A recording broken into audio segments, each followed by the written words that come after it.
Boa noite, família. Boa noite a todos. Mas se organize, tome a palavra do Senhor, abra sua Bíblia.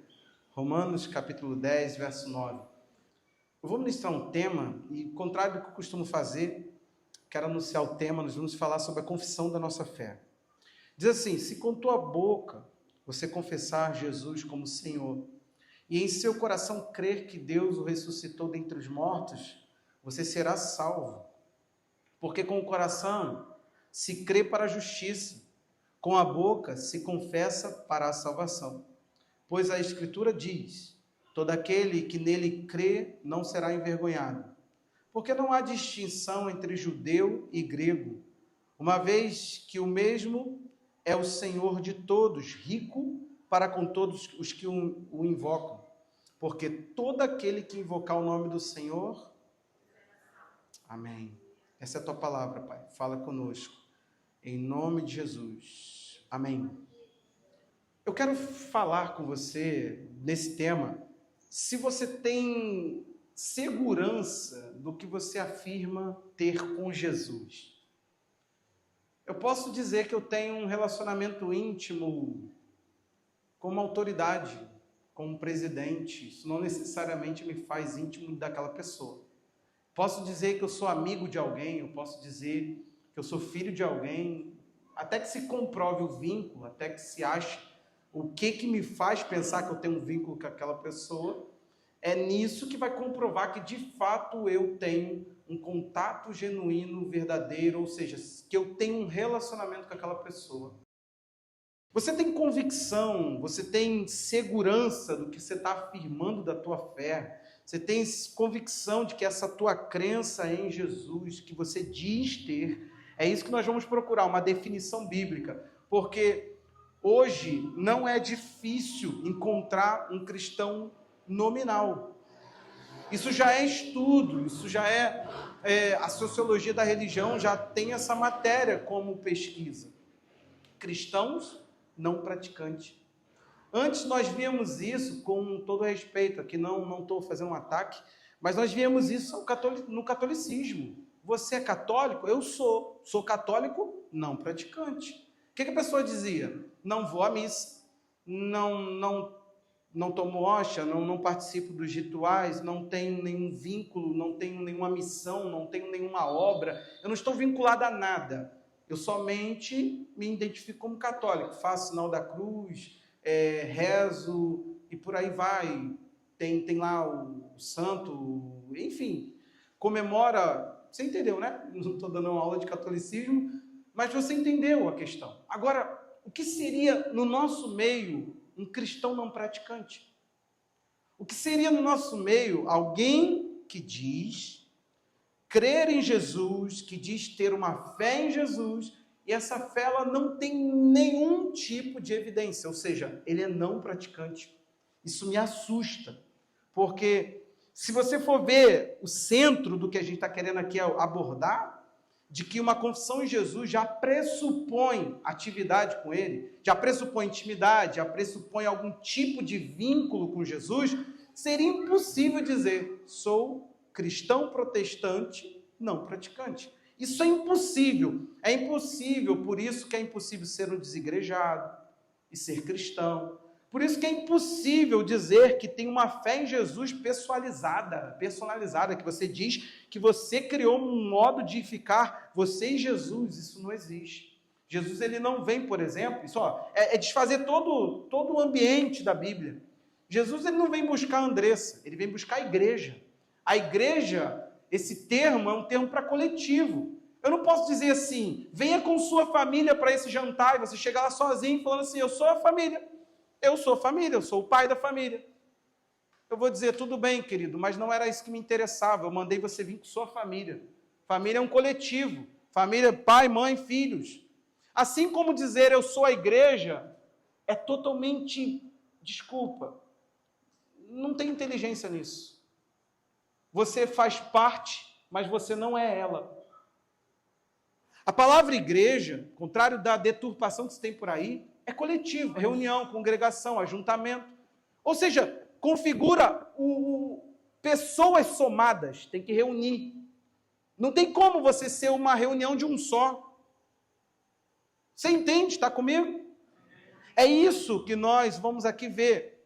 Que existem pessoas dizendo, afirmando serem cristãos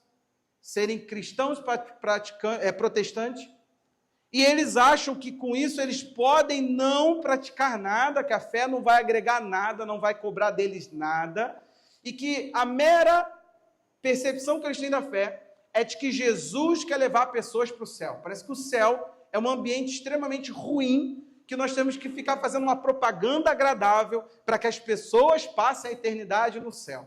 Parece que tudo nessa nossa fé, na confissão da nossa fé, é levar pessoas para o céu.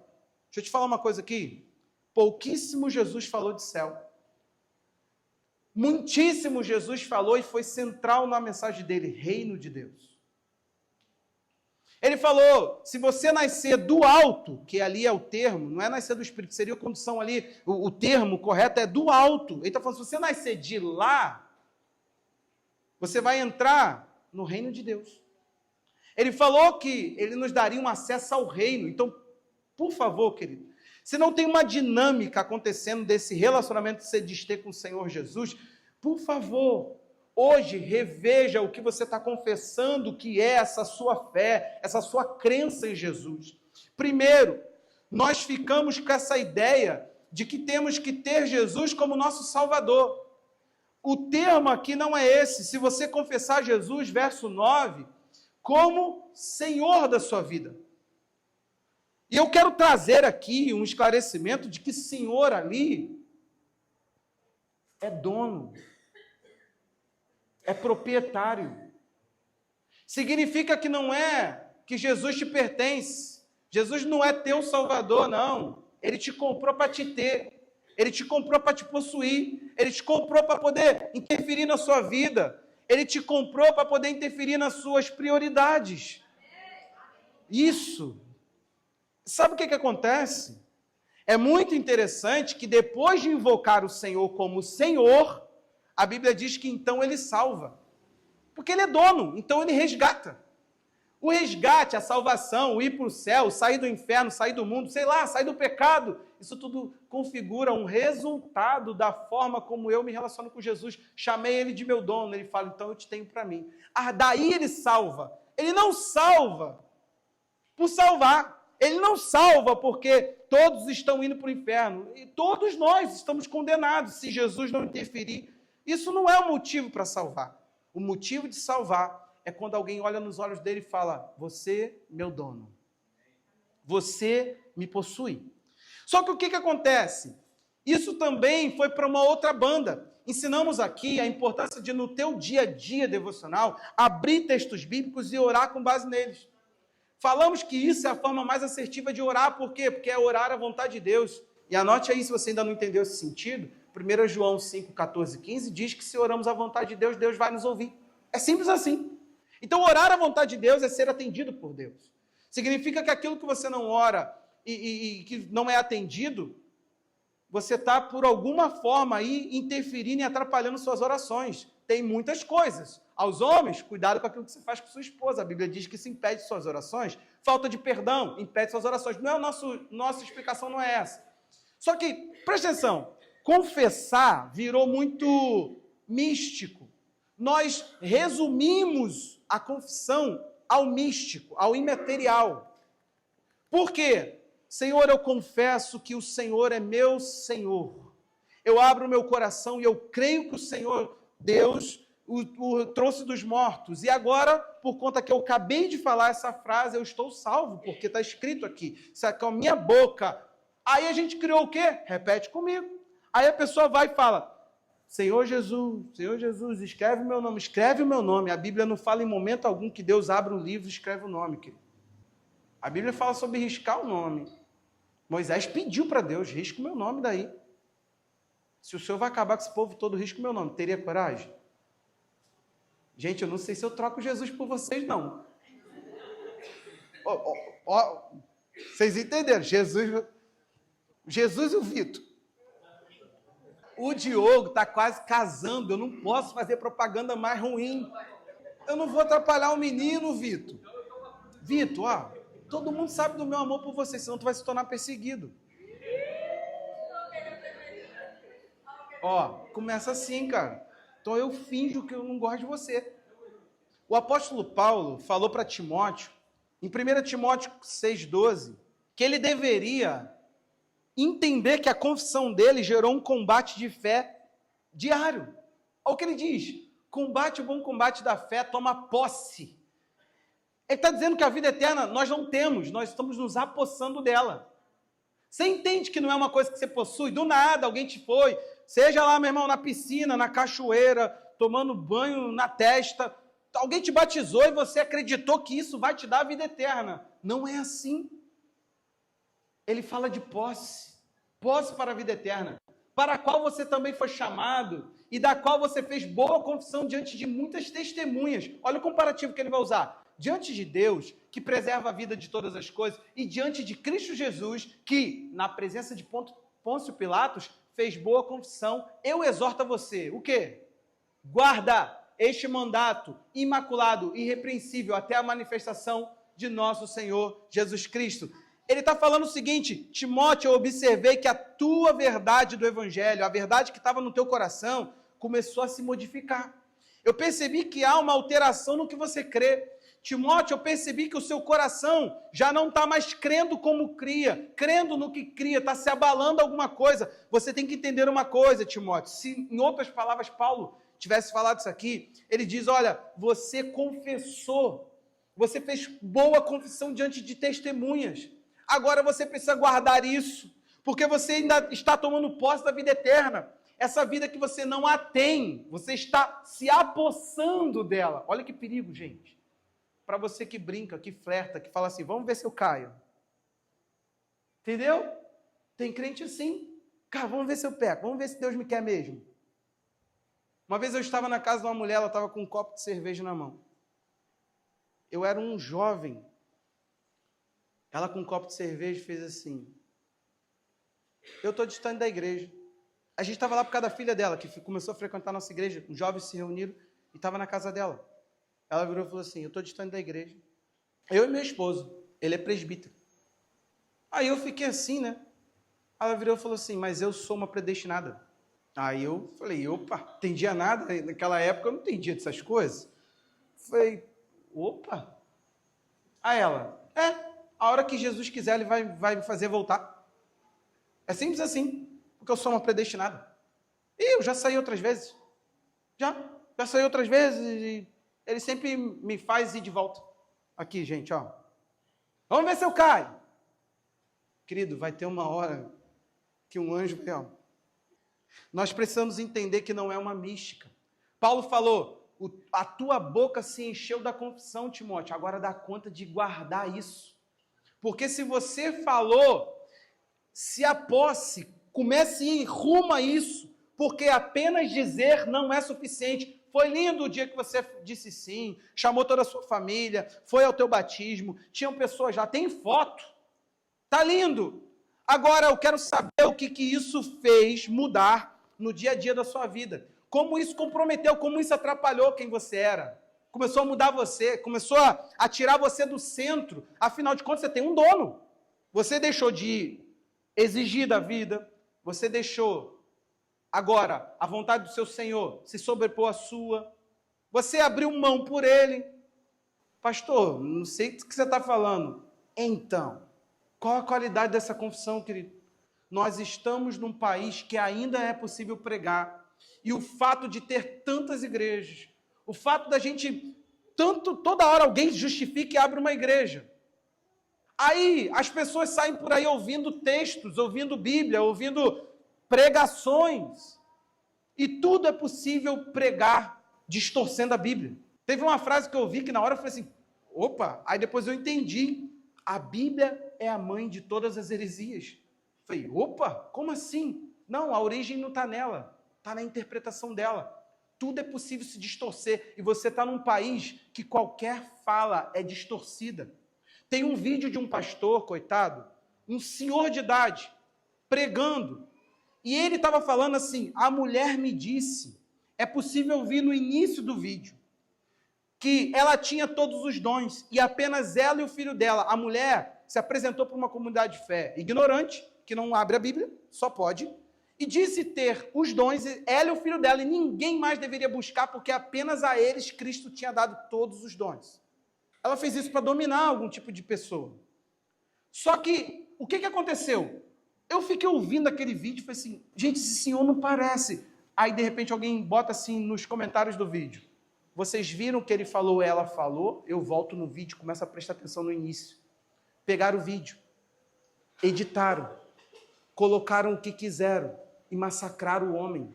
Vocês não têm noção de quanto xingamento aquele pastor idoso tinha naquele vídeo. Nós estamos vivendo dias onde a verdade é narrativa. Tudo é narrativa nesse país, tudo se emocionaliza e relativa. Vai relativizando tudo. Tudo está se dissolvendo. Então, é o momento da gente parar e pensar assim, pera, eu fui lá, falei que Jesus era meu Senhor, me comprometi com Ele, chamei Ele de meu dono, e o que isso implica para a minha vida? Eu preciso entender, porque não está claro. O Evangelho, ele não é um estudo bíblico, ele não se baseia no momento que você senta com alguém te esclarece alguma coisa, é revelação. Você precisa do Espírito Santo, você precisa de um relacionamento pessoal com Jesus, você precisa experimentar Jesus de forma íntima, não pode ser da fé do teu pastor. Acabou o Moisés que sobe o monte, traz para o povo ouve e ali acabou. Não, acabou isso. Deus é íntimo, Deus é pessoal, Deus está no coração de cada um de nós. Então parou, acabou isso. Nós não vivemos mais da intimidade de uma pessoa só. Com isso eu quero colocar uma coisa, apenas dizer não é suficiente, querido. Eu quero massacrar essa frase, para você entender, apenas dizer não é nada. A começar de um texto muito clássico, Mateus 7, 21, diz o quê? Você sabe, nem todo aquele que diz, será possível que isso não está claro? Isso está na boca de todo crente, na decoreba. Nem todo aquele que diz Senhor, Senhor entrará no reino dos céus, mas aquele que faz a vontade. Está percebendo que é operacional? Não quero nem focar e explicar o texto, eu quero só te mostrar que dizer está com nada.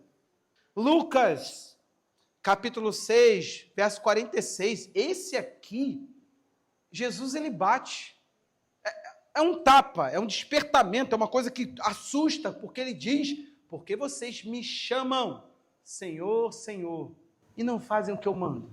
Querido, tem coisa que é tão ordinária no nosso meio, nós inventamos moda, aí começamos a seguir um evangelho inventado, chegamos nesse bairro, gente, essa é a minha história cristã, passei a ser odiado. Tentei entender por causa do que? Do ódio.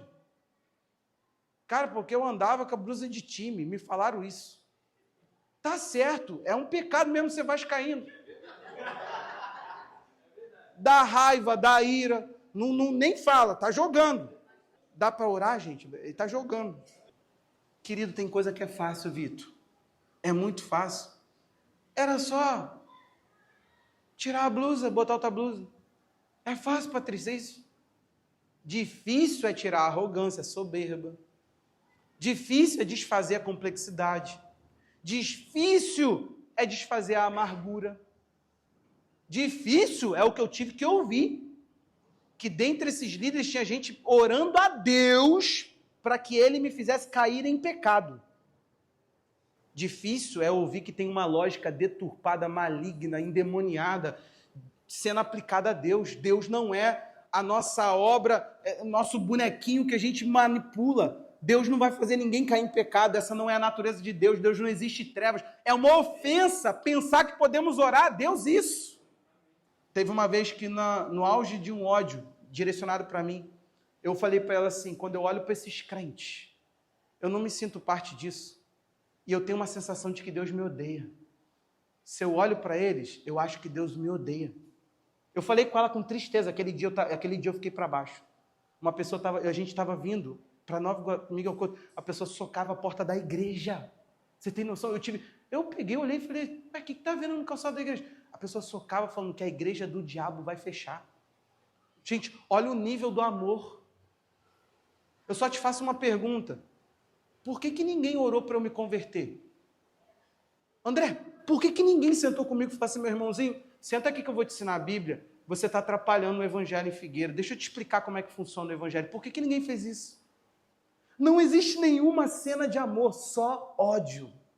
E quem odeia o seu irmão, diz a Bíblia que está em trevas. É muito fácil pôr uma saia, porque esse povo todo anda de roupão e saia. É fácil, meu irmão, andar de calça comprida. É muito fácil. Eu quero ver me amar, porque o amor é puro. O amor é um aperfeiçoamento, disse João. Eu quero ver dar conta dessa natureza que tira de mim para você.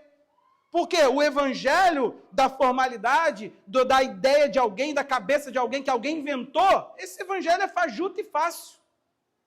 Fácil, é muito fácil. Ele é tipo de coisinha assim, Pedro. A gente pega você, Pedro, faz academia.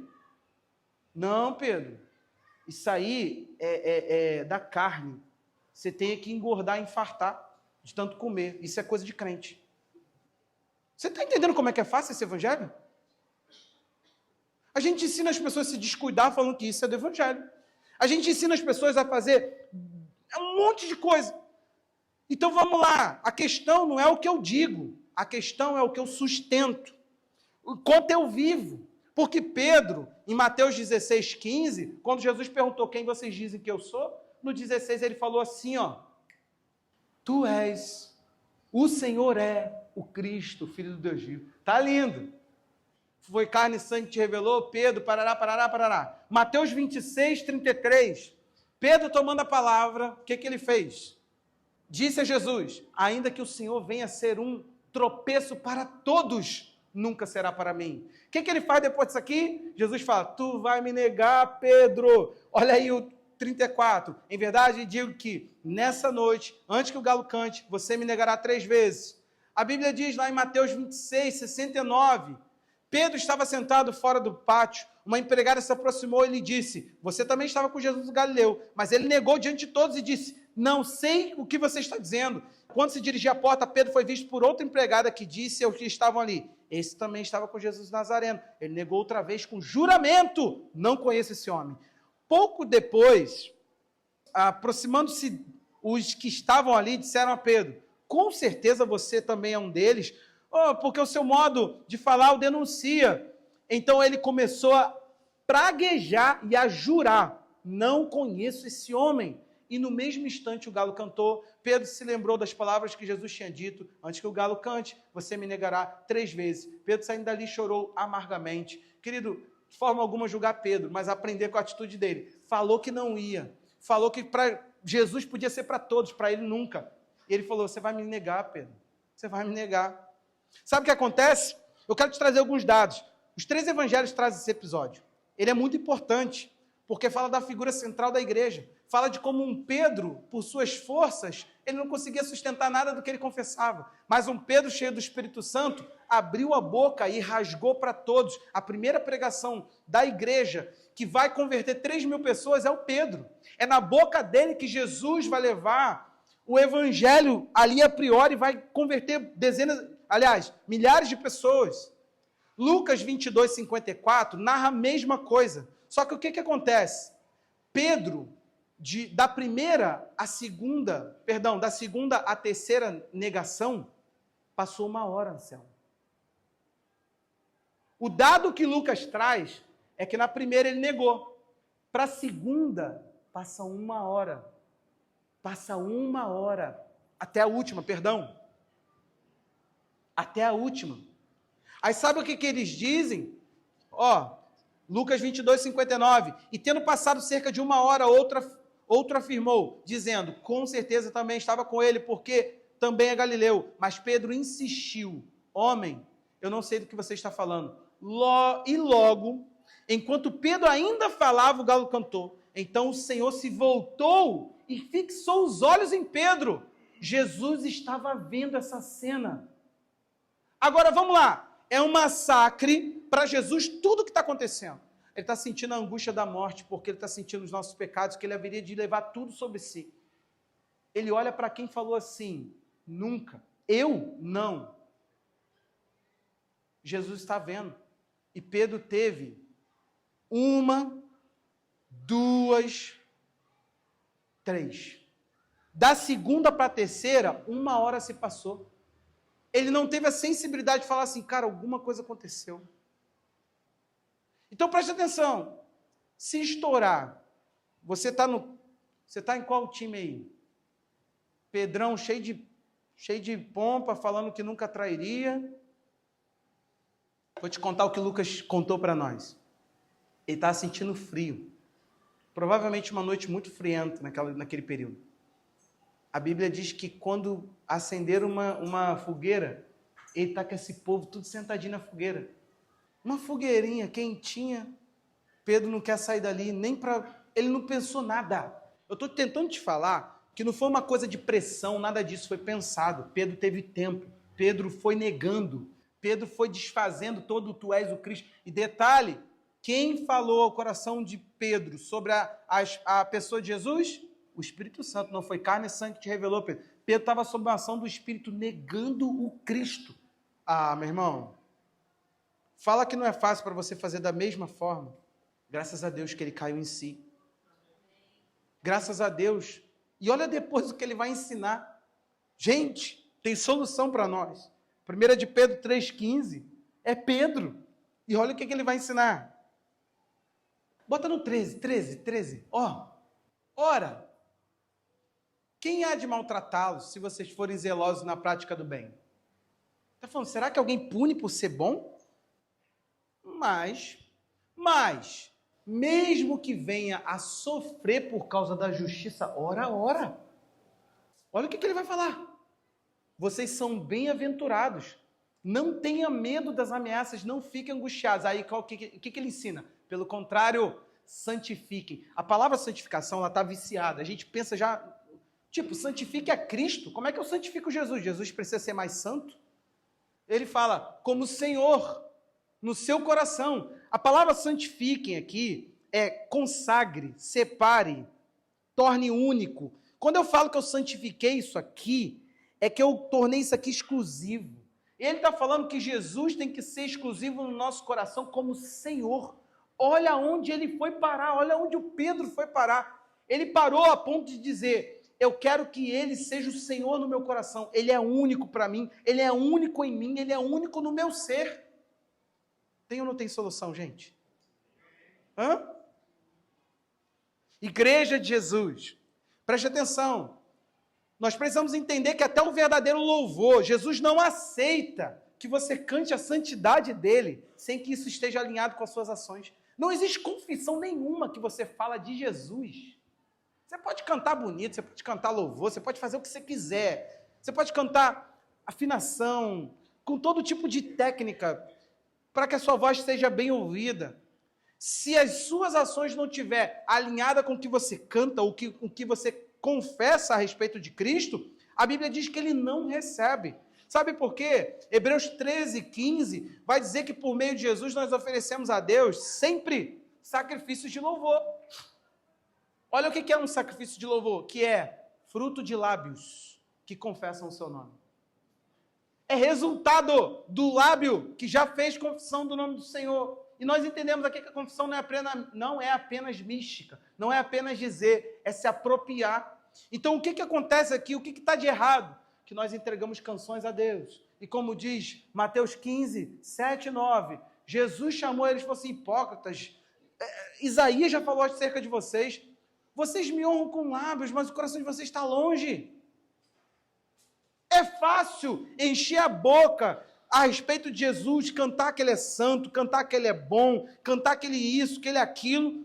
Difícil mesmo é sustentar na prática.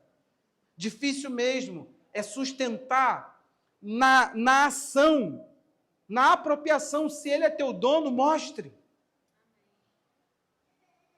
Se ele te tem, demonstre, revele. Eu quero te mostrar uma inquietude de João. Nós vamos ler alguns textos. 1 João 1,6. Dizer, querido, é a coisa mais fajuta que existe. Depois que inventou o tamo junto, nunca mais deixamos de nos sentir só. Sim ou não? Cara, pior coisa que tem. Você olha para a pessoa e fala assim, vai ter isso. Pessoal, tamo junto. Você já foi vítima do tamo junto? Porque o tamo junto para mim é estamos juntos. Tá tudo bem, não precisa falar estamos juntos. Mas o tamo junto resumiu não espere por mim. Estou dizendo que vou, mas não vou. Estou dizendo que estou, mas não estou. Não conte comigo. Junto com tamo junto essa semana a gente marca. Vamos marcar. Você viram que o pessoal está falando que agora a gente tem que marcar para marcar? Que aí a gente não vai fugir de marcar. Sim ou não, gente? Por favor, a partir de agora, suas palavras vão ter mais peso. Olha o que o Joãozinho vai te ensinar. Vamos lá. Se dissermos que mantemos comunhão com Ele, ou seja, eu afirmo, eu tenho comunhão com Deus. Lascou. Por quê? E andarmos nas trevas, mentimos e não praticamos a verdade. É simples assim. Eu digo, mas se eu ando nas trevas, isso não reflete realidade nenhuma. 1:8. Se dissermos que não temos pecado nenhum, a nós mesmos nos enganamos e a verdade não está em nós. 1:10. Se disser... Pegou. Isso aí vai muito ainda, tá? Nós estamos na primeira carta de João. Olha para mim. Isso aqui ainda vai muito. Se disser. Se disser. E por último ele vai falar assim, com isso aqui, não diga não, faz. Se dissermos que não cometemos pecado, fazemos dele um mentiroso e sua palavra não está em nós. 2:6. Quem diz, é só do discurso cristão, quem diz que permanece nele, deve andar assim como ele andou. Ele está falando, você diz que está nele? Mostra. A gente não quer ouvir. 2:9. Está achando que acabou? Não. Quem diz estar na luz, mas odeia seu irmão, é a Bíblia que está comprovando. A experiência desse é um cheio de treva. Ou seja, meu irmão, André, a galera que nunca orou para eu me converter, mas orou para eu cair em pecado. Isso, gente, eu fico pensando, Deus olhando e falando assim, a gente ri, o que a gente faz aqui? Como é que a gente aproveita essa oração? Será que eles não deviam ter olhado em vez de para cima, para baixo, não? Olhar para o lado errado ao pedir um trem desse? Gente, olha aí. Kátia, não adianta, meu irmão, tu odeia alguém? Está lavado as mãos. Se você disser que é dele, dá conta, porque se tu está na luz, que modo é esse que você anda nas trevas? Como é que você comunga luz e trevas? Volta ao capítulo 1 e entenda melhor lá. Você vai entender que ninguém pode dizer que está nele e andar em trevas. Acabou? Acabou não? 3:16.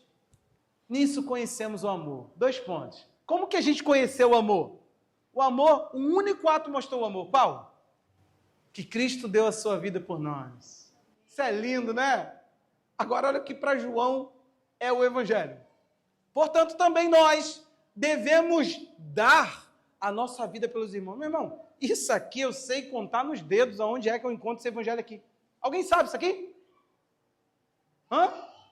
Evangelho da campanha, dos olhos ungidos vendidos. Isso aí tem muitos. Agora, você sabe alguém que dá a vida por outro? Quantos que você conhece que são assim? É porque seguir a invenção igreja, que o pessoal inventou na cabeça deles, é fácil. Abrir a Bíblia nesses ambientes não pode, tem que fechá-la. Porque ela denuncia uns trem. Acabou não. 17. Ora, se alguém possui recursos deste mundo e vê seu irmão passar necessidade, mas fecha o coração para essa pessoa, como pode permanecer nele o amor de Deus? Filhinhos, não amemos de palavra, nem da boca para fora. João está enojado desse evangelho dito confessional. Eu sou cristão, eu ando na luz, eu estou em comunhão com ele. Ele diz, tá, mas de verdade, de fato. Ele está falando, ninguém quer ouvir o eu te amo, a gente quer ver amor mostrado. Ninguém quer ouvir eu sou de Cristo. Amor revelado. Mostra amor. Aí para ele isso vai ficar pior, vai só afunilando. Pensa que acabou? 1 João 4:20. Se alguém disser, 2 pontos, tá tudo na boca do povo. Amo a Deus. Eu amo meu Deus. Mas odiar seu irmão? É simples assim. Ó. Esse é mentiroso, não sou eu. É a Bíblia que está dizendo que esses crentes odiosos, eles são uma cambada de mentirosos. Pode vir com tudo. Não precisamos proteger, não precisamos advogar na casa de Deus. Nós precisamos definir que isso que está por aí, em muitos lugares, não é evangelho, é simples assim. E é na autoridade bíblica. Odiar seu irmão é um mentiroso. Pois quem não ama seu irmão, a quem vê, como pode amar a Deus a quem não vê? Você está achando que eu estou usando isso aqui para minha mensagem? Não, a gente nunca faz isso aqui. A gente só abre a Bíblia. Só para você entender, João está tentando classificar assim. Quem pode dizer que está em Deus? De fato. Isso é a proposta de João. Em 1 João 5, 20 e 21. Só para você entender que não é a ideia da minha cabeça. Também sabemos que o Filho de Deus já veio e que nos tem dado entendimento para reconhecermos aquele que é o verdadeiro. Nós precisamos saber, Anselmo, sabe por quê? Eu não sei você, relógio não é uma coisa que eu uso muito. Não é que eu não goste, sei lá, não uso muito. Se me der um Rolex, falar assim, você sabe se isso aqui é genuíno, verdadeiro? Sei não. Com o evangelho não pode ser assim não, querido. Você tem que saber quando alguém abre Bíblia e fala assim, epa, não está em Jesus não, está em Genésio. Entendeu? Parece, um pouquinho perto. É Genésio. Quando vai orar, a pessoa vai, em nome de Genésio, amém? Entendeu? Você tem que saber. Vamos terminar a leitura. Nós estamos naquele que é o verdadeiro, em seu Filho, Jesus Cristo. Este é o verdadeiro Deus e a vida eterna. Filhinhos, por que essa frase fecha a carta, queridos? Cuidado com os ídolos. Você acha mesmo que algum crente aqui estava pegando alguma imagem e botando dentro de casa? Sabe o que é ídolo? É projetar uma figura divina em algo que não é divino. Em muitos ambientes, Jesus foi projetado de uma forma que ele não é. Cara, os caras chegam a crer que eles podem fazer campanha de oração para as pessoas caírem em pecado. Olha o nível. Você imagina Jesus falando, ele sabe que eu morri por todos? Ele sabe que o sangue do Jefferson está coberto? Ele sabe que o meu amor está estendido na direção. Ele sabe que o meu espírito está nessa pessoa. Ele está me pedindo para eu retirar minha presença dele e fazê-lo cair. Como assim? Eu conheço o Deus que levanta. Eu conheço o Deus que abate. Ah, isso aí, ele abate. Conheço. Mas a Bíblia diz que ele só me açoita porque me ama. Eu conheço esse açoite. Você conhece também? Eu chicotei alguns aqui, Jesus, para eles conhecerem também. Querido, você tem que ter a habilidade de olhar para a tua fé e falar assim, isso não é a minha fé. Sabe por quê? Qualquer um pode portar uma Bíblia. É o livro mais vendido do mundo, você sabia? Tem de várias versões. Graças a Deus, temos elas de modo digital. Se você baixar aí o verso, você tem direito a todas as... gratuito e não ilegal. Você tem aí, direito a todas as versões da Sociedade Bíblica. E algumas que não é da Sociedade Bíblica. NVT, NVI. Olha para mim. De graça. Você tem como ouvir ela nesse verso que eu falei. Ouvir, botar no ouvido. O que você não pode? Não conhecê-la. A ponto de qualquer mentira que vier à tua mente.